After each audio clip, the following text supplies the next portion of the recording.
Di atas kertas, duel Barcelona kontra Paris Saint-Germain ini seakan sudah ditulis dengan tinta tebal dalam sejarah persaingan Eropa.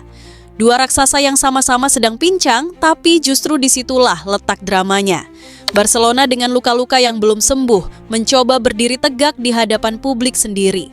Sementara PSG, meski kedatangan ke Barcelona dengan rombongan pemain yang lebih banyak di meja perawatan ketimbang di lapangan, tetap menyimpan ancaman besar lewat nama-nama bintang yang masih tersedia. PSG seakan menegaskan bahwa gelar juara musim lalu bukanlah kebetulan semata. Tertinggal lebih dulu tidak membuat mereka gentar, justru menjadi bahan bakar untuk membalikkan keadaan. Dengan mental juara yang sudah teruji, Les Parisiens keluar dari tekanan publik Barcelona dan mencuri kemenangan dramatis 2-1. Sebuah pernyataan bahwa mereka masih pantas disebut Raja Eropa. Inilah laga yang bukan hanya soal siapa lebih kuat, melainkan siapa lebih tangguh menghadapi badai. PSG datang dengan tekad membungkam keraguan. Pertarungan ini terasa seperti ujian mental sekaligus kesempatan menulis babak baru dalam perseteruan klasik mereka. Sebelum lanjut, jangan lupa like, subscribe, dan nyalakan loncengnya dulu ya. PSG datang bukan dengan kekuatan penuh, melainkan dengan wajah yang sedikit rapuh. Kemenangan 2-0 atas Auxerre di Ligue 1 memang sempat jadi kabar baik, tapi juga meninggalkan luka. Dua motor permainan, Vitinha dan Khvicha Kvaratskhelia, tumbang karena cedera. Bagi Luis Enrique, situasi ini seperti ujian besar, mempertahankan gengsi juara Eropa dengan kondisi skuad yang pincang. Badai cedera ini ternyata lebih luas dari sekadar dua nama bintang. Dari skuad yang mengangkat trofi Liga Champions Mei lalu, 7 pemain tak bisa diturunkan. Ousmane Dembélé, Marquinhos, Kvaratskhelia hingga Désiré Doué absen menciptakan lubang di lini serang dan pertahanan. Ruang ganti PSG pun terasa lebih sunyi, meski tetap ada sosok Fabian Ruiz dan Vitinha yang akhirnya bisa merapat di laga besar ini menjaga alur permainan tim di tengah badai. Barcelona seakan mencium celah itu. Dukungan penuh publik Katalan mengalir deras ketika Ferran Torres membuka skor lebih dulu. Namun PSG menolak menyerah. Nama Seny Mayulu yang biasanya tak banyak disorot muncul sebagai penyelamat dengan gol penyeimbang. Dari situ, tensi pertandingan meningkat, kedua tim saling berbalas serangan dalam ritme tinggi khas laga Eropa. Drama mencapai puncaknya di penghujung laga. Gonçalo Ramos yang masuk dari bangku cadangan menjelma jadi pahlawan. Dengan dingin ia menuntaskan peluang emas di menit-menit akhir waktu normal, membalikkan keadaan dan membuat ribuan pendukung Barcelona terdiam seketika. Sebuah momen yang menegaskan, meski tanpa banyak pilar, PSG tetap punya karakter juara.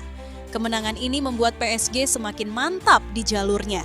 Achraf Hakimi dan kawan-kawan kini menempati peringkat ketiga klasemen Liga Champions dengan 6 poin dari 2 pertandingan. Mereka sejajar dengan Real Madrid dan Bayern Munich yang sama-sama meraih hasil sempurna. Sebaliknya, Barcelona harus tercecer di posisi ke-11 dengan hanya 3 poin, sebuah tamparan keras bagi klub yang ingin kembali bersinar di kancah Eropa.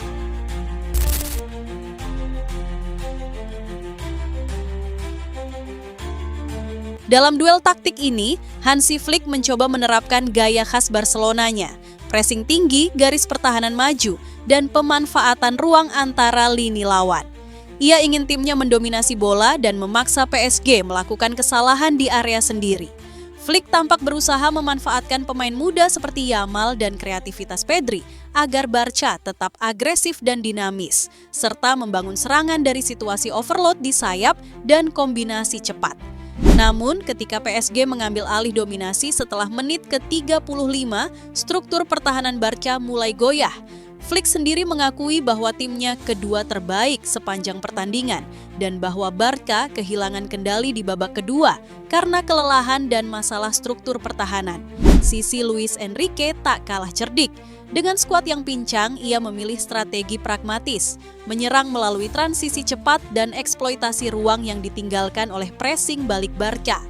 Trisula Barcola Mayolumbaye diposisikan untuk merepotkan garis belakang lawan dengan pergerakan lebar dan penetrasi tajam, sementara Vitinha dan Fabian Ruiz menjadi jangkar tembok di lini tengah, menghubungkan pertahanan ke serangan dan mengontrol ritme permainannya. Enrique tampak sengaja memancing Barca bermain tinggi agar ruang di belakang mereka bisa dieksploitasi lewat counter. Flick pada gilirannya harus menghadapi dilema taktis. Apakah tetap mempertahankan intensitas pressing tinggi meski tim mulai kehilangan kendali di fase transisi atau menurunkan garis dan menahan serangan balik PSG? Ia tampak memilih opsi pertama, tetap menekan dan mempertahankan tempo meski itu membuka celah di pertahanan. Keputusan ini terlihat berisiko ketika PSG mulai menguasai bola dan mendikte pertarungan di lini tengah. Benar saja, PSG berhasil memanfaatkan garis pertahanan tinggi Barcelona yang lengah. Gonzalo Ramos berhasil mencetak gol di penghujung laga. Enrique di sisi lain bisa terus mengeksploitasi kelemahan itu dengan pemain-pemain yang gesit dan tak kenal lelah. Akhirnya, pertarungan taktik ini menjadi pertarungan identitas. Flick mengusung filosofi menyerang total, Enrique merespons dengan keseimbangan dan efisiensi. Dalam kondisi Barca mulai goyah, Enrique tidak ragu menarik kontrol ke tengah, meredam tekanan, dan menunggu momen untuk menusuk balik. Hasilnya, PSG mampu mengompensasi absennya banyak pemain kunci dengan taktik yang matang, menunjukkan bahwa pertempuran ide di pinggir lapangan bisa sama menentukan dengan aksi di lapangan. Dalam laga ini, penampilan para pemain Barcelona seperti Lamine Yamal, Pedri, dan Dani Olmo jauh dari ekspektasi yang disematkan. Yamal yang sempat mendapat rekor penilaian tinggi pada awal, menjadi semakin tertahan di babak kedua dan sulit menembus pertahanan PSG secara konsisten.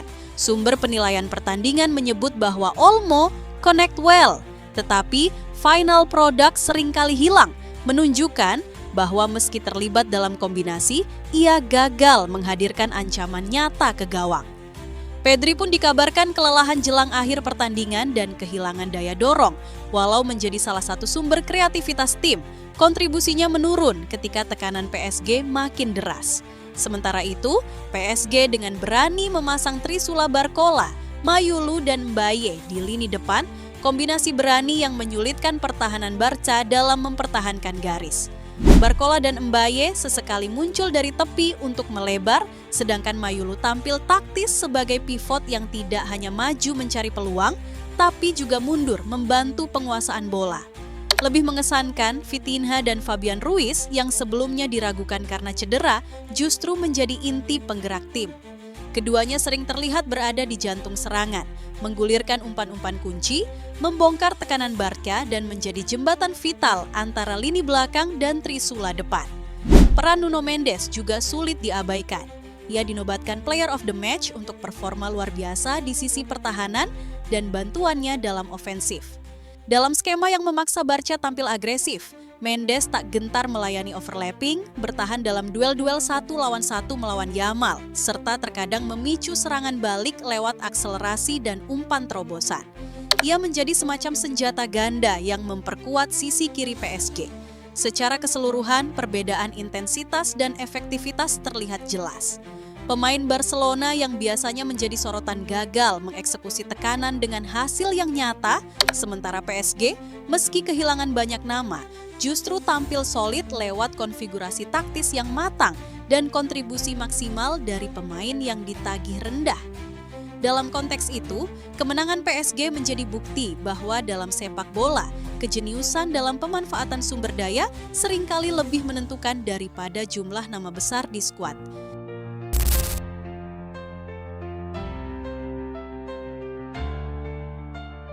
Dalam momen kemenangan dramatis ini, kekokohan tim PSG seyogianya tak lepas dari sentuhan taktis Luis Enrique.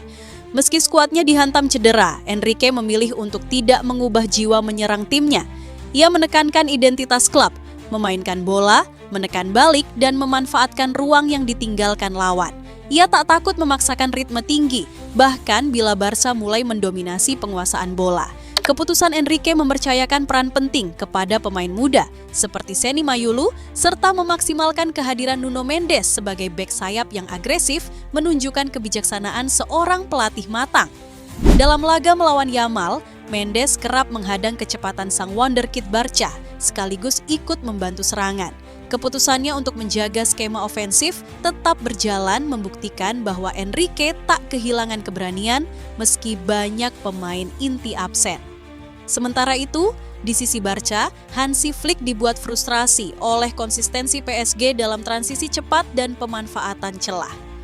Flick pada awalnya ingin memaksakan pressing intens dan penguasaan bola penuh, namun melihat PSG tetap stabil meski ditekan. Ia terpaksa menyesuaikan diri, mengurangi agresivitas demi menjaga struktur dan mencegah kebobolan dari serangan balik. Ia mengakui bahwa di babak kedua Barca kehilangan kontrol dan kelelahan menjadi kendala besar. Pertarungan ini pada akhirnya jadi bukti bahwa dalam krisis kekuatan skuad, kekuatan taktiklah yang bisa menuntun tim ke kemenangan.